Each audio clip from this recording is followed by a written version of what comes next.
how to use pivot table. So first let's start with one Excel file.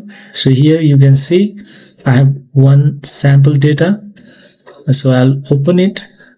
So here you can see it's bulk data, so we will be using pivot table in this. So this column, I don't need them because they don't have much data, so I'll just remove them.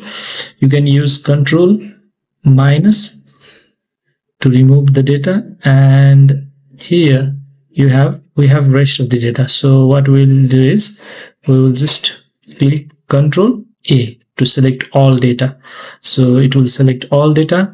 Then we will go to insert, and here in pivot table you click here, and we will do from table range. So just select that. We will get two options, new worksheet or existing worksheet. So it's asking if we want to create one new sheet or want to use that pivot table in the same existing sheet.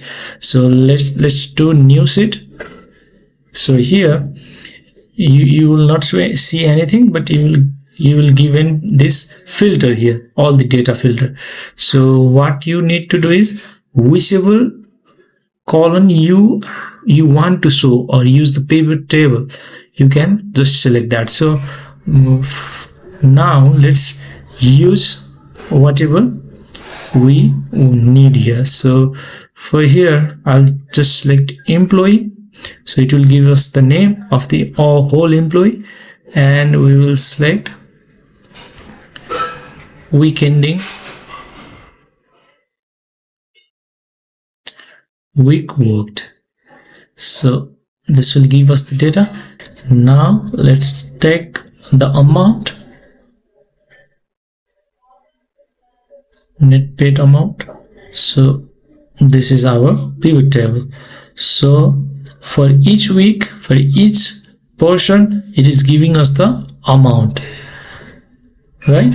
So this is how you use pivot table.